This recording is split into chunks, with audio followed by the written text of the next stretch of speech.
జన్మించిన, నీకు జన్మనిచ్చిన, నిన్ను పుట్టించిన నీ దేవునికి తెలియదు అనుకుంటున్నావా? నీ బ్రతుకేంటో. ఆ ధర్మశాస్త్రమును ఏం చేశాడండి? ఒక రాజుగారు కదా, ఏదైనా చేయగలడు.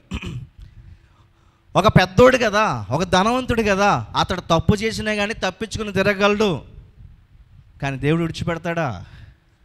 విడిచిపెట్టడండి.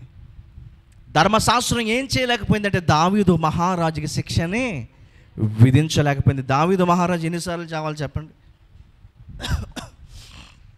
ఇప్పుడు చదివిన వచనాల ప్రకారం దావీదు మహారాజు ఎన్నిసార్లు చావాలి? 2 సార్లు చావాలి దావీదు మహారాజుని. 2 సార్లు అంటే ఎలా చంపాలి? చంపిన తర్వాత తీసుకొచ్చి మళ్ళీ చంపాలా? 2 సార్లు చావాలి దావీదు మహారాజు గారు.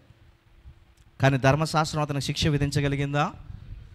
శిక్ష విధించలేకపోయింది. ప్రియ దేవుని బిడ్డలారా, ఈరోజు గమనించండి. నువ్వు చేసిన పొరపాట్లకి శిక్ష జరగట్లేదని, నువ్వు చేసిన పొరపాట్లు ఎవడికి తెలియదని, నేను రహస్యంగా చేస్తున్నాను కదా ఎవడికి కనపట్టలేదని, నన్ను చూసిన మనగాడు ఎవడో నన్ను అడిగేవాడని చెప్పేసి విర్రవీగి తిరుగుతున్నావేమో. దావీదు నాతాను అనేటువంటి ఒక ప్రవక్తని, ప్రైజ్ ది లార్డ్, నాతాను అనేటువంటి ఒక పాస్టర్ గారిని పంపించాడు.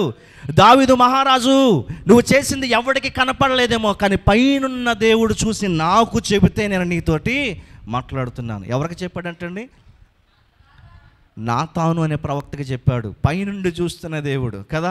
ధర్మశాస్త్రం నీకు శిక్ష విధించలేదేమో, ధర్మశాస్త్రం నిన్ను ఏమీ చేయలేకపోయిందేమో, కానీ ధర్మశాస్త్రాన్నే రూపించినటువంటి రూపకర్త ఏం చేస్తున్నాడు? నీకు త్వరలో ఏం చేయబోతున్నాడంట? శిక్ష విధించబోతున్నాడు. ప్రియ దేవుని బిడ్డలారు, ఈ రోజున దేవుని సన్నిధిలో ఉండి, దేవుని మందిరంలో ఉండి, ఎవరితో ఏ రీతిగా మాట్లాడుతున్నాం, ఎవరితో ఏ రీతిగా ప్రవర్తిస్తున్నాం, నీ చూపు, నీ మాట, నీ యొక్క ఆలోచన ఏ రీతిగా ఉంది? వ్యభిచరించవద్దు అనే ఆజ్ఞ చదువుతూ ఉన్నాడు, కానీ వ్యభిచారం చేస్తూ ఉన్నాడు. దొంగిలింపవద్దు అనే ఆజ్ఞ చదువుతున్నాడు, కానీ దొంగతనం చేస్తూ ఉన్నాడు. ఆ ఆజ్ఞ ఇతను ఏమీ చేయలేకపోతుంది.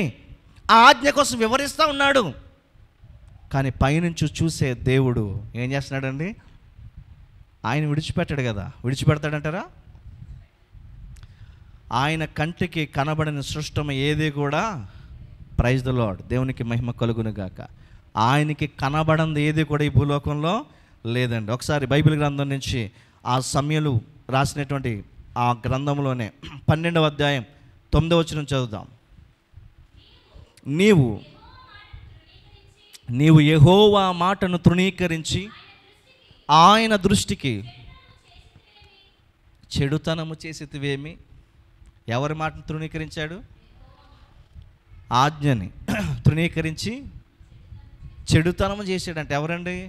దావీదు మహారాజు. ఇప్పటివరకు ఎవరికి అంటారు కదా, పాలు పిల్లి తాగుతూ నన్ను ఎవడో కూడా, కానీ మేసాలకు ఏమంటుకుంటుందండి? అంటుకుంటుంది కదా. ఈ రోజున ధర్మశాస్త్రము పాస్టర్ గారు చెప్పేస్తున్నారు కదా, మేము వినేస్తున్నాం కదా, వెళ్ళిపోతున్నాం కదా. నేను చేసిన పాస్టర్ గారు చూస్తాడేంటి, నేనేం చేస్తాను పాస్టర్ గారికి తెలుస్తుంది ఏంటి, సొట్టేస్తాను, పైకి వెళ్ళి ఇంకేం చేస్తాను, మంది వేస్తాను కదండి. పాస్టర్ గారు చూస్తాడేంటి? పైనుంచి ఎవరు చూస్తున్నారు? చూసిన దేవుడు ఎవరికి చెప్తాడు? ప్రవక్తగా చెప్తాడు ఖచ్చితంగా. దేవుని సేవకుడికి చెప్తాడు. దేవుని సేవకుడు ఖచ్చితంగా వాక్యం ద్వారా నీతోటి మాట్లాడుతుంది. నువ్వు చేసిన ప్రతి తప్పిదము, అది వ్యభిచారమా, దొంగతనమా, దూషణ, నరహత్య, అది ఏదైనా సరే,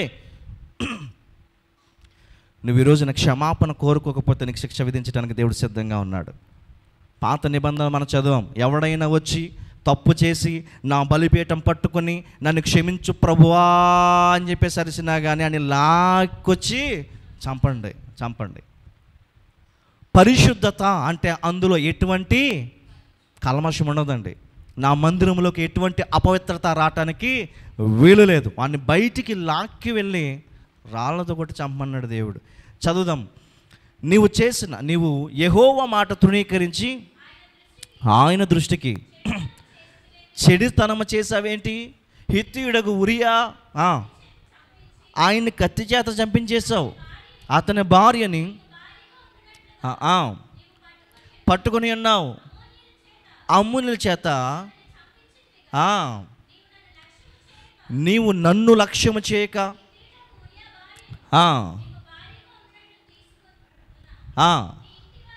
నీ ఇంటి వారికి సదాకాలము. ఈరోజు నీ ఇంట్లో ప్రతిరోజు గొడవలు అవుతున్నాయా? సదాకాలం ఏంటంటే ఆ తప్పు ఎప్పుడైతే దావీదు చేశాడో ఎవరు చావాలి? దావీదు చావాలా. కానీ దావీదు కొడుకు చచ్చిపోయాడు. ఎవరు చచ్చిపోయారమ్మా? దావీదు కొడుకు పుట్టినోడు, బెత్షెబకు పుట్టినోడు చచ్చిపోయాడు. తర్వాత ఇక్కడ కూడా చాలామంది కొడుకులు ఏమైపోయారు? టప్ టప్ టప్ అని చచ్చిపోయారు అంతే.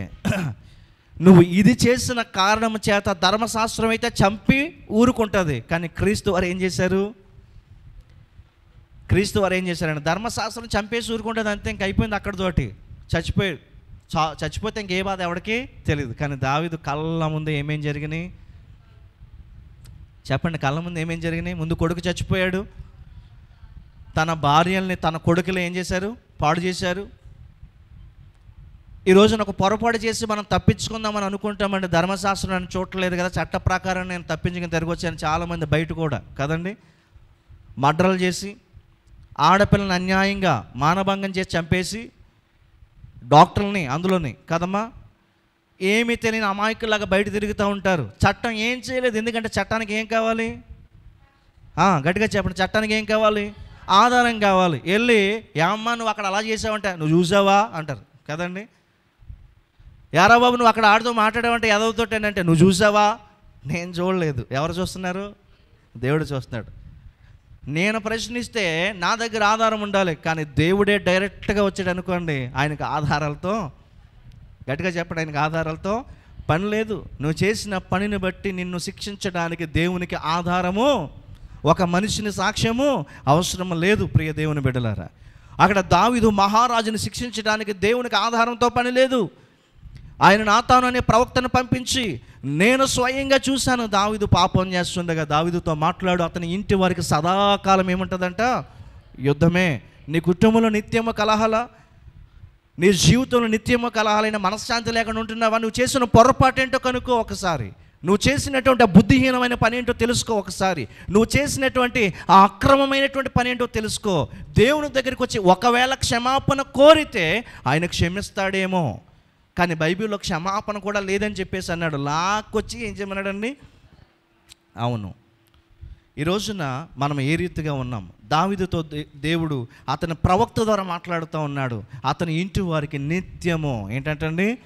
సదాకాలము యుద్ధమే. నిజమేనండి. దావీదు మహారాజు తన జీవితంలో ఆ పొరపాటు చేసిన తర్వాత ఎన్ని బాధలు అనుభవించాడో, ఎన్ని ఇబ్బందులు అనుభవించాడో. పారిపోతున్నాడు. కన్న కొడుకులు అతను తరుముతున్నారు. కన్న కొడుకులు ఏం చేస్తున్నారండి? తరుముతూ ఉన్నారు. ఈ రోజున నీకు అటువంటి పరిస్థితులు రాకముందే నువ్వేం చేయాలి? పాపాన్ని విడిచిపెట్టి వాక్యము నీకు ఏదైతే చెప్తుందో దాని నుంచి దూరంగా వెళ్ళిపోవాలి. ధర్మశాస్త్రం నన్ను ఏమి చేయలేదులే, వాక్యం వింటాను, ఈ వాక్యం నన్ను ఏమి చేయలేదులే, నన్ను ఏమి కూడా కదపలేదులే, నేనేం చేశానో దానికి ఏం తెలుసు, నేనేం చేశానో మా ఆయనకి ఏం తెలుసు, లేదా మా భర్తకి ఇక మా వీళ్ళకేం తెలుసు, పాస్టర్ గారికి ఏం తెలుసు, ఎవడేమనుకుంటే నాకేంటి? క్రీస్తు వారు ఉన్నారు, జాగ్రత్త. ఎవరండి? మన ప్రభు అయిన యేసు క్రీస్తు వారు అంటున్నారు కదా, ధర్మశాస్త్రం ఏం చేయలేదో దాన్ని నేను ఫుల్ఫిల్ చేస్తాను. ఏం చేయలేదు? నీకు శిక్ష విధించలేకపోయింది. రక్షణే కాదు, ధర్మశాస్త్రం రక్షణే కాదు, శిక్ష విధించలేకపోతా ఉంది. ఈ రోజున చాలామంది తప్పుడు పనులు చేస్తూ కోర్టుకి వెళ్ళి నిర్దోషులుగా బయటకు వస్తున్నారు. ఎక్కడ చూసినా అన్యాయమే జరుగుతూ ఉంది, ఎక్కడ చూసినా అక్రమమే జరుగుతూ ఉంది. ఈ పేదవారు కానీ, ఈ భర్త లేని వారు కానీ రోధిస్తూ ఉన్నారు, ప్రభువా ఈ అన్యాయము ఆపేవారు లేరా అని. అప్పుడు చెప్తున్నాడు దేవుడు, ధర్మశాస్త్రం దేన్ని చేయలేకపోయింది దాన్ని నేను చేస్తాను, పాపానికి శిక్ష విధిస్తాను. దేనికి శిక్ష అంటండి? పాపానికి శిక్ష. కంటిన్యూ చేద్దామా? దావీదుకి సదాకాలం ఏముందంట? చదవండి.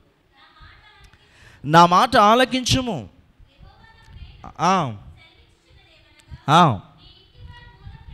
దావీదు, నువ్వు చేసిన పొరపాటుకి నీ ఇంటి వారి మూలముగానే ఎవడో రాడయ్యా, నీ ఇంటి వాడి మూలంగానే నీకు వస్తుంది.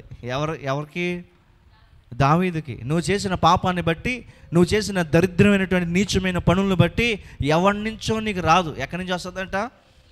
నీ ఇంటిలో నుంచే వస్తుంది. ఈ రోజున నీ ఇంటిలో నుంచే నీకు శత్రువు తయారవుతున్నాడేమో, జాగ్రత్త నువ్వు చేసిన పనులను బట్టి. చదువుదాం. నేను ఒక దుర్మార్గుడు అంటాడు, నేను నీ భార్యను తీసి ఎవరికి అప్పగిస్తాడంట? నీ చేరువు వానికి అప్పగిస్తానంటే ఒక దుష్టుడు అంటాడు ఏమని తెలుసా? దేవుడే స్వయంగా దావీదు భార్యని రేప్ చేయించాడని చెప్పేసి అంటున్నాడు. ఎలాగ అర్థమవుతుంది వీళ్ళకి వాక్యం కదండి? దేవుడే స్వయంగా దావీదు భార్యలను ఏం చేయించాడు? రేప్ చేయించాడు. ఆయనే చెప్పాడు కదా రేప్ చేయిస్తానని చెప్పేసి. కాబట్టి రేప్ చేసిన వాడికి ఎంత శిక్షో దేవుడికి కూడా అంతే శిక్ష. ప్రియ దేవుని బిడ్డలారా, మనం బైబిల్లోకి వెళ్తే దీని రూట్ అంటే దీన్ని వేరు పదాలు, వేరు ఉంటుందండి, వేరు నుంచే మొక్క వస్తుంది. ఆ పదానికి ఉన్నటువంటి ఆ వేర్లు వేరుగా ఉంటాయి. దేవుడు ఏం చెప్తున్నాడంటే, నీ భార్యల్ని ఎవడైనా పాడు చేస్తూ ఉంటే నేను నీకు సహాయం చేయనని చెప్తున్నాడు. అది అంతేగాని వాడిని ఎంకరేజ్ చేస్తానని చెప్పట్లేదు దేవుడు. ఎంతవరకు నేను కాపాడాను, ఎంతవరకు నేను కాపాడుకుంటూ వచ్చాను, ఇక మీదట నీ మీదకి ఎవడని వస్తే నేను నీకు సహాయము చేయను. నేను నీకు సహాయం చేయను అని అంటే అందులో నా తప్పు ఏమైనా ఉంటుందా? లేదు కదా. నువ్వు చేసిన పాపాన్ని బట్టి, నువ్వు తవ్వుకున్న గోతుని బట్టి నేను విడిచిపెట్టాను అన్నాడు అంతే దేవుడు. అంతేగాని దగ్గరుండి చేయిస్తానని చెప్పేసి అనలేదు ఇక్కడ కదండి. బైబిల్ని అర్థం చేసుకోక చాలామంది ఈ రీతిగా మాట్లాడుతున్నారు. రోమిలికి రాసిన పత్రికలో ఒకసారి వెళ్దాం. రోమిలికి రాసిన పత్రిక 8వ అధ్యాయం 2వ వచనం మరొకసారి చదువుదామా?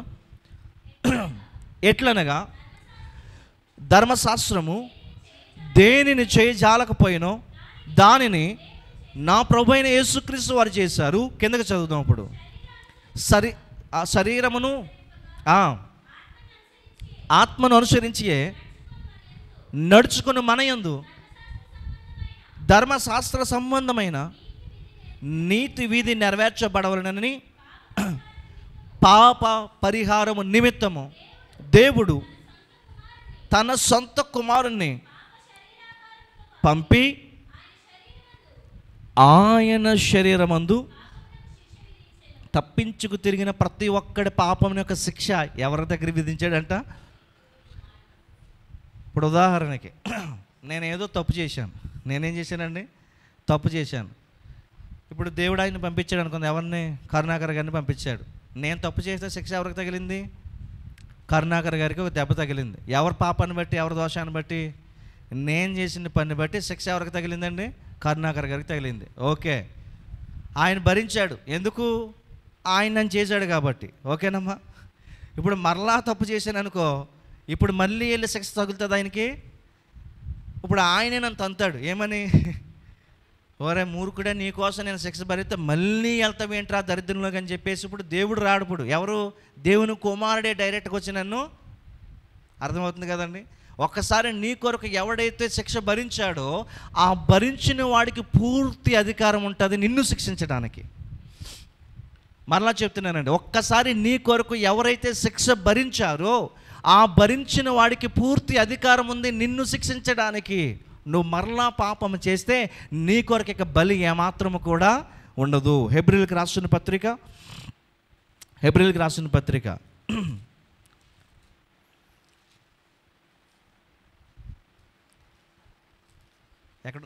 ఎక్కడుందమ్మా? 9వ అధ్యాయము కాదు. ఒక్కసారి క్షమించాడు కదా, రెండోసారి క్షమాపణ లేదనే వాక్యం ఎక్కడుంది? హెబ్రీయులకు రాసిన పత్రికలోనే. ఓకే, 6వ అధ్యాయం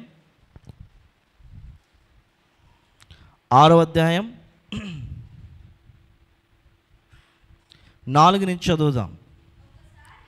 ఒక్కసారి వెలిగింపబడి పరలోక సంబంధమైన వరమును రుచి చూచి పరిశుద్ధాత్మలో పాలివారై దేవుని దివ్య వాక్యమును రాబోవు యుగ సంబంధమైన శక్తుల ప్రభావమును తరువాత తప్పిపోయిన వారంటే క్రీస్తు ఆ శిక్షను భరించాడు. దాని తర్వాత కూడా తప్పిపోతున్న వారు తమ విషయములో మరలా సిలువ వేయచ్చు బాహాటముగా ఆయనను అవమానపరుచుచున్నారు గనుక ఇంకా వాళ్ళకి మారు మనసు లేదు. ఈ రోజున వాక్యం చెప్తున్నా కానీ నీ హృదయం కఠినమే అయిపోద్ది కదా. మార్పు చెందాలని నీకు ఈ వాక్యంలో కూడా తప్పులు ఎతకాలనే చూస్తావు కానీ మారాలని నీకు అనిపించదు. ఎందుకంటే నీ తప్పుల్ని సమర్థించుకోవటానికి నీకంటూ కొన్ని వాక్యాలు కావాలా? బుద్ధిహీనమైన బ్రతుకు కదండి. ఇక మారు మనసు ఉండదంటండి ఇలాంటి వాళ్ళకి. చదువుదాం. గనుక మారు మనస్సు పొందినట్లు అట్టి వారిని మరలా నూతన పరచుట అసాధ్యము. ఇంకా అది సాధ్యం కాని పని, ఇంకా అసాధ్యము. మారు మనసు రాదు. ఇంకా ప్రియదేవుని బిడ్డలారా, యేసు ప్రభువు వారు తన సొంత కుమారుని పంపి పాపానికి శిక్ష ఏం చేశాడంటే విధించాడు. ఇంకా అక్కడి నుంచి ఆయన చూసుకుంటాడు. ఇప్పుడు దావీదు గారికి శిక్ష విధించింది ధర్మశాస్త్రమా, యేసుక్రీస్తు ప్రభువారా? Praise the lord. యేసుక్రీస్తు ప్రభువారు పాపము చేసినప్పుడు సాక్ష్యం లేకుండా ఎవడైతే తప్పించుకు తిరుగుతాడో వాడి విషయంలో డైరెక్ట్గా ఎవరు కలుగు చేసుకుంటారండి? యేసుక్రీస్తు వారు కలుగు చేసుకుంటారు. కొంతకాల వ్యవధిస్తాడు, ఇంకా అక్కడి నుంచి అయిపోయినట్టు, ఇంకా అయిపోయింది, ముగిసిపోద్ది. ఇంకా చాప్టర్ అంతా కూడా క్లోజే. ఎక్కడి వరకు పడేస్తాడో తెలుసా? ఎక్కడి వరకు పడేస్తాడండి? కళ్ళు పొడి చేశారంట. ఎవరికి? సంసోన్ది. ఇక ఎవడు అడిగిబడి లేడని చెప్పేసి వెళ్ళిపోయాడు. నా అంత బలవంతుడు లేడు, ఎవడన్నా అడిగితే ఏంటి 2 ముక్కలు చేసి పడేస్తాను. ఎవరు? సంసోను. సంసోనికి బలం ఉంది, శక్తి ఉంది, తప్పు చేస్తున్నాడు, వ్యభిచారం చేస్తున్నాడు. కానీ ఎవరన్నా అడిగితే ఎవరినైనా సరే 1000 మందిని చెప్పినోడికి ఒకడు లెక్క. ఒక్కడు ఆయనకి సాక్ష్యం చెప్పడానికి ఏం లేదండి, అతనికి ధైర్యం లేదు, వణుకుపోతున్నారు. ఎవరు కూడా అతనికి వ్యతిరేకంగా మాట్లాడడానికి ధైర్యం చేయట్లేదు. ఆ వ్యభిచారం చేసుకుంటానే పోతున్నాడు. దేవుడు అమాంతంగా ఏం చేశాడండి? ఆయన్ని వదిలేశాడంతే ఒక్కసారిగానే. కళ్ళు పొడి చేశారు. గుడ్డోడు అయిపోయాడండి. ఒక బలవంతుడు ఏమైపోయాడు? గుడ్డివాడైపోయాడు, తిరగల విసురువాడైపోయాడు. మళ్ళీ దేవుని వైపు తిరిగాడు. దేవుని బిడ్డలారా, మళ్ళీ ఎక్కడికి తిరిగాడంటండి? ఈరోజు నువ్వు దేవుని వైపు తిరిగితే అంధత్వంలోకి వెళ్ళిపోయిన తర్వాత మనం చేసిన తప్పు మనకు తప్పుగా అనిపించదు. మరలా చెప్తున్నాను, మనం కనుక గుడ్డితనంలోకి వెళ్ళిపోయి వాక్య లోతులను విడిచిపెట్టి పక్కకి వెళ్ళిపోతే మనం చేసే తప్పు మనకు తప్పుగా అనిపించదు, పెద్ద తప్పుగా అనిపించదు. నేను పెద్ద ఏం తప్పు చేయట్లేదు, లేదు, డైలీగా అందరూ చేసేదే కదా. వ్యభిచారమా, దొంగతనమా, లేదా సుట్ట, బీడియా, సిగరెట్టా, ఇంకోట అందరూ చేసేదే కదా. అందరూ చేసేది పెద్ద తప్పేం కదా అనిపిస్తుంది. ఎప్పుడైతే వాక్యం దగ్గరికి వస్తామో చిన్నది కూడా పెద్ద తప్పులాగానే అనిపిస్తుంది అండి. ఆ యొక్క సంసోను గారికి అలవాటు అయిపోయింది ఆ పని. ఆ సంసోనికి అది అలవాటు అయిపోయిందండి. ఇంక చేసుకుంటూ పోతానే ఉన్నాడు. ఒక్కసారిగా దేవుడు అతను ఏం చేశాడు? అక్కడ ఆపు చేశాడండి. ఎంత పెద్ద శిక్ష తెలుసా? అతని కళ్ళు పోయినాయి. ప్రియ దేవుని బిడ్డలారా, ధర్మశాస్త్రం నన్ను ఏం చేయట్లేదు కదా అనుకుంటున్నాడు. దేవుని బిడ్డడే, ఎవడో బయటోడు కాదు. దావీదు మహారాజు దేవుని బిడ్డడే, ఎవడో బయటోడు కాదు. ధర్మశాస్త్రం నన్ను ఏం చేయట్లేదు కదా, నాకు అధికారం ఉంది, పవర్ ఉంది. చట్ట ప్రకారం ఎవడైనా నాకు శిక్ష చేశాడా? శిక్ష చేసే మనగడలేడు. ఎందుకంటే నేనే రాజుని. ఆయన ఏంటండి అక్కడ? రాజు, ఆయనే కింగ్. దావీదు మహారాజుకి ఎవడు శిక్ష విధిస్తాడు? ఈ రోజున అలాగే నేనే కింగ్, నాకెవడు శిక్ష వేస్తాడు? నన్ను ఎవడు అడుగుతాడు? నా భార్య అడగటక లేదు, నా భర్త అడగటక లేదు. నన్ను ఎవడనంటే వాడిని లేపేస్తాను. దేవుడు చూశాడు. దావీదుకి శిక్ష విధించాడు, సంసోనికి శిక్ష విధించాడు. విధించకుండా వదిలేశాడు అనుకున్నారా? ఈరోజు నీ పాపాన్ని విడిచిపెట్టి బలిపీఠం దగ్గర కనీసం అడిగితే ఆలోచిస్తాడేమో, అది కూడా క్షమాపణ లేదంటున్నాడు దేవుడు. ఒకవేళ ఆయన ఆలోచిస్తాడేమో, ఆలోచించండి. యోహాను సువార్త 5వ అధ్యాయము 34వ వచనం. యోహాను సువార్త 5వ అధ్యాయం 34వ వచనం.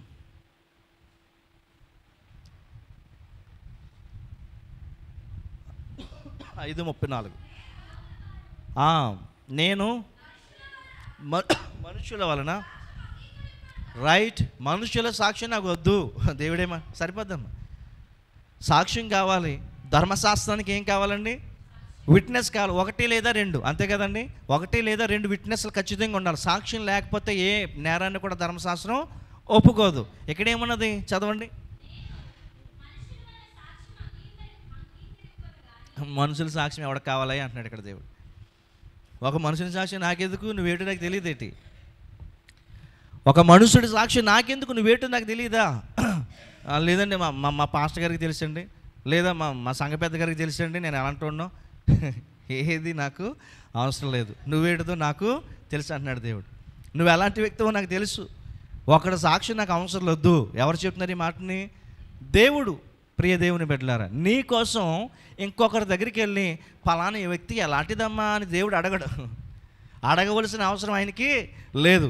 కానీ చట్టం అయితే ఏం చేస్తుంది? సాక్ష్యం అడుగుతుంది, ఆ వ్యక్తి మంచోడా కాదా సాక్ష్యం అడుగుతుంది. కానీ దేవునికి సాక్ష్యాలతో పని లేదు. యోహాను సువార్తలోని 2వ అధ్యాయం చివరి వచనంలో అంటాడు కదా, ఎవడును మనుషుని గూర్చి అతనికి సాక్ష్యం చెప్పనవసరం లేదు. ఇందాక అంటున్నాడు కదా, మనుషుల్లో సాక్ష్యం నాకు అవసరం లేదన్నాడు. ఇక్కడేమంటున్నాడు, ఎవడు కూడా మనుషుని కోసం అతనికి సాక్ష్యం చెప్పనవసరం లేదు. ఎందుకంటే పాత నిబంధనలు చెప్తాడు, ఏలయనగా ఆయన అందరి హృదయములు ఎరిగిన వాడంటూ అక్కడ మనుషుని ఆంతర్యం ఎరిగిన వాడని చెప్తాడండి.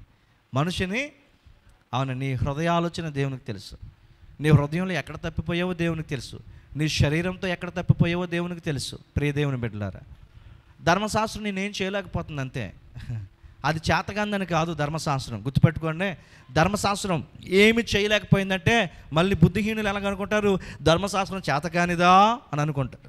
ఇంకో ప్రశ్నలు ఏమనెత్తుతారు, ధర్మశాస్త్రం చేతనైందే. ఒక ప్రశ్న అడుగుతాను, ధర్మశాస్త్రం తన పని తాను చేయాలంటే, ధర్మశాస్త్రం తన పని తాను చేయాలంటే ధర్మశాస్త్రానికి తప్పు చేసిన వాడికి మధ్యలో ఎవరుండాలి? తప్పు ఎవరుండాలి? మరలా చెప్తున్నాను, ధర్మశాస్త్రం తన పని తాను చేయాలి అని అంటే వెరీ గుడ్, సాక్ష్యాన్ని మనిషి అంటే నువ్వు ఉండాలి. నీ పని నువ్వు చేయని కారణం చేత ధర్మశాస్త్రం ఏం చేయలేకపోతుంది. అర్థమైంది కదా మీకు? అక్కడ రాజైన దావీదుకు శిక్ష విధించాలి అని అంటే ధర్మశాస్త్రానికి ఎవరు కావాలి? ఒక సాక్షి కావాలి, ఒక్కడైనా సరే.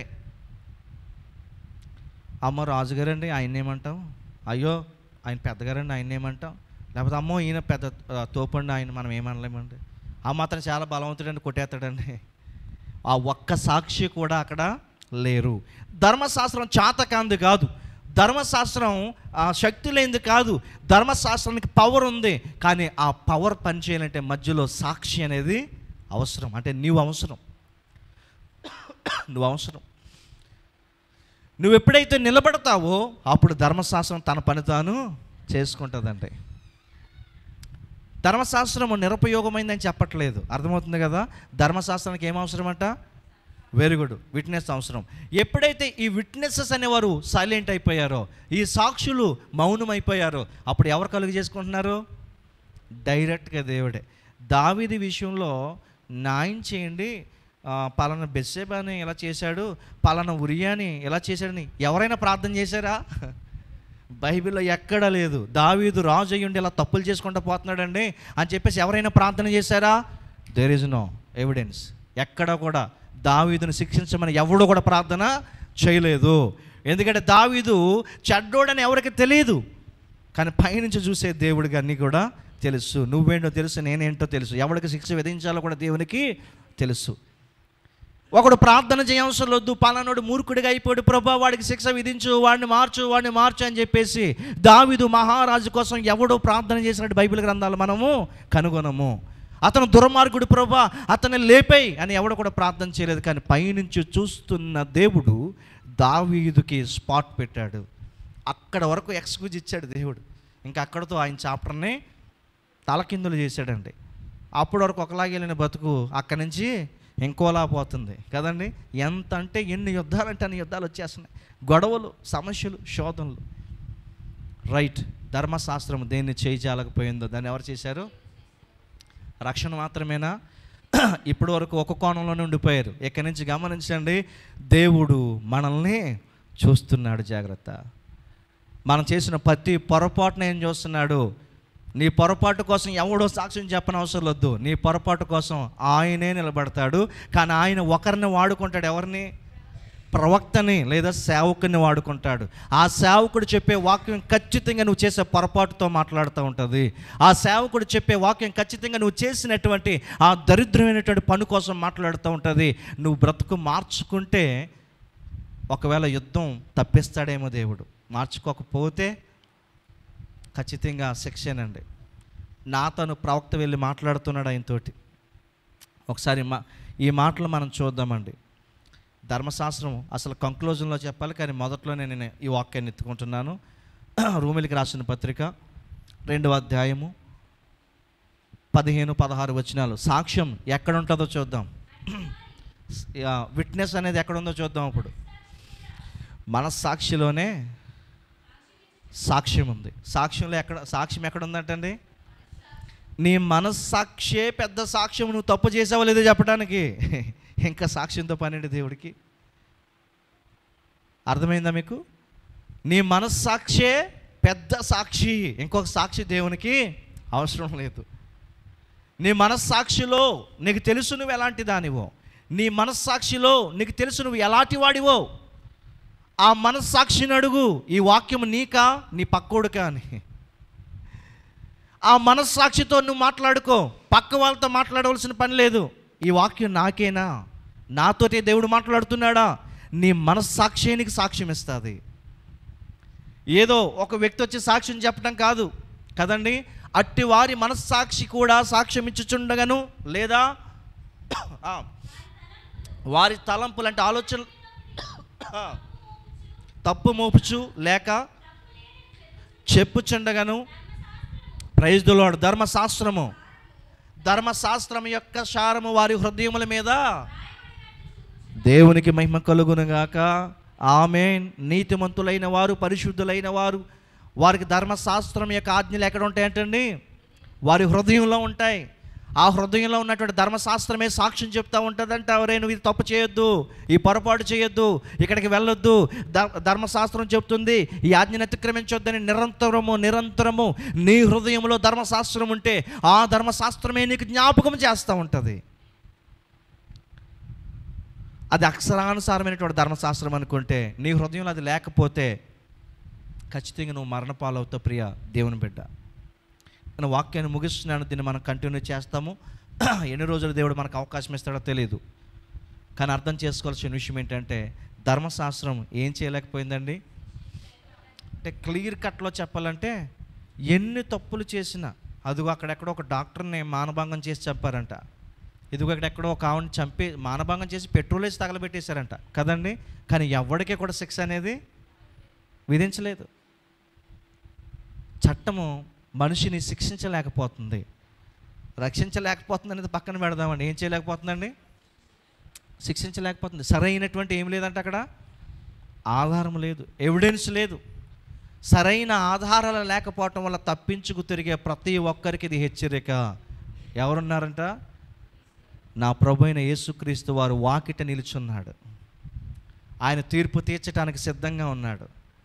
సరైనటువంటి ఆధారం లేదు కదా, నన్ను ఎవ్వరు ఏమి చేయలేరు కదా అని తప్పించుకు తిరిగే వారికి ఖచ్చితంగా ఇది హెచ్చరిక పాఠమే. నా ప్రభు అయిన యేసుక్రీస్తు వారు నీకేం తీర్చబోతున్నారు? తీర్పు తీర్చబోతున్నాడు. తీర్పు తీర్చేది ఆయన. ఇంకా ధర్మశాస్త్రము ఏమైందండి? ధర్మశాస్త్రం ఏమైంది? గలతీలోకి వెళ్తే అర్థమవుతుంది. నువ్వు వచ్చావు కదా బాబు, నేను రెస్ట్ తీసుకుంటాను అన్నది ఎవరు? యేసుప్రభు వారు. ఇందాక కరుణాకర్ గారు ప్రోగ్రాం నడిపించాలి, నేను వచ్చేసరికి ఆయన ఏం చేశారు? మీరు వచ్చారు కదండి అని చెప్పేసి మైక్ నాకు ఇచ్చారు. ధర్మశాస్త్రం కూడా యేసుప్రభు వారు వచ్చేసరికి ధర్మశాస్త్రం బాలశిక్షకుడు అయ్యాను అని ఉంటుంది. అక్కడ ఏముందంటండి? ధర్మశాస్త్రము బాలశిక్షకుడు అయ్యాను. ఏమైందంట? బాలశిక్ష. క్రీస్తు వచ్చాడు కాబట్టి ఇంకా క్రీస్తు చూసుకుంటాడు. ధర్మశాస్త్రం కూడా ఉంది, కానీ శిక్ష విధించే పని ఇప్పుడు ఎవరికి వెళ్ళిపోయింది? అది అవును, రక్షించేవాడు ఆయనే, ఆటోమేటిక్గా శిక్షించేవాడు కూడా ఆయనే. రక్షణ శిక్షణ రెండు కూడా ఎవరి చేతిలో ఉన్నాయి? మన ప్రభు అయినటువంటి యేసుక్రీస్తు వారి చేతిలో ఉన్నాయి. ఇంతవరకు ధర్మశాస్త్రము రక్షించలేకపోయింది, అక్కడే ఆగిపోయాం. కానీ శిక్షించలేకపోయింది. ఎక్కడి నుంచి మొదలెడదాం? ఏం చేయలేకపోయిందని ధర్మశాస్త్రం శిక్షించలేకపోయింది. శిక్షిస్తే ఈ రోజున మనం ఇక్కడ కూర్చుంటాం ఏంటి? క్షమించాలా? ఏం చేయాలంటే లాగదీసి, అక్కడ రాసిన మాటేనండి, లాగదీసి అలాంటి వాడు ఎవడన్నా ఉంటే, అలాంటి వాళ్ళు ఎవరైనా ఉంటే లాక్కొచ్చి కొట్టి చంపేయండి అని చెప్పేసి అన్నాడు. ఎవరు? ప్రభు అయిన యేసుక్రీస్తు వారు. నా ప్రభు అయినటువంటి యేసుక్రీస్తు వారిని చాలామంది తప్పుడుగా మాట్లాడుతున్నారు. నా ప్రభు అయిన యేసుక్రీస్తు వారు ఎక్కడా కూడా పాపానికి అవకాశము ఇవ్వలేదు. ఆయన పాపుల్ని వెనకేసుకొస్తున్నాడు అన్నాడు కొంతమంది దరిద్రులు యూట్యూబ్లో. ప్రభు అయిన యేసుక్రీస్తు వారు పాపికి శిక్ష విధించాడు, పాపానికి శిక్ష విధించాడు, పాపికి కూడా శిక్ష విధించాడు. గమనించండి, నా ప్రభు అయిన యేసుక్రీస్తు వారు ఎవరిని ఎంకరేజ్ చేయలేదండి. దావీదును కూడా తొక్కిపట్టి నారదీశాడు దేవుడు. అవునంటారా కాదంటారా? అతను రాజు అయినా కానీ దేవుడు ఏం చేశాడు? అతన్ని మన భాషలో చెప్పలేడు, తొక్కిపట్టి నారదీశాడు. అసలు విడిచిపెట్టలేదు. సంసోను దేవుని భక్తుడే, అభిషేకంతో వచ్చినోడే, అయినా సరే ఆయన కూడా విడిచిపెట్టాలి. అయితే ఏటి అన్నాడంతే దేవుడు. అయితే ఏటి, నువ్వు నా మాట ప్రకారం నడుచుకోకపోతే ఎవరినైనా సరే నేను ఏం చేస్తాను, శిక్షిస్తాను. పాపాన్ని ఎంకరేజ్ చేయలేదు దేవుడు. పాపాన్ని ఏం చేశాడు, ఆయన ఖండించాడు, గద్దించాడు, వినకపోతే శిక్షను కూడా విధించాడు. దావీదుకు శిక్ష పడింది, అవునంటారా కాదంటారా? మరి సంసోనికి అది ఇంకా భయంకరంగా కొల్లేపొడి చేశారు. సంసోనికి అయితే ఇద్దరు భక్తి పరులే, ఇద్దరు పరలోకంలో ఉంటారు. కానీ తర్వాత వారు ఏం చేశారంటే పశ్చాత్తాపపడి, ప్రభువా మమ్మల్ని, నన్ను క్షమించు అని వేడుకున్నారు. వేడుకుంటావా దేవుని క్షమాపణ? ధర్మశాస్త్రం ఏం చేయలేదు కదా, ఇక మీదట నా బ్రతికి ఇలా సాగిపోతుంది అని గొంతులు వేసుకుంటూ వెళ్తావేమో. కానీ ఏదో ఒక రోజు ఖచ్చితంగా దేవుడు ఇచ్చేస్తాడండి. ప్రార్థన చేసుకుందాం, చిన్న ప్రార్థన. విన్న వాక్యం కొరకు ఆయన ధర్మశాస్త్రం నా హృదయంలో పదిలించే ప్రభు.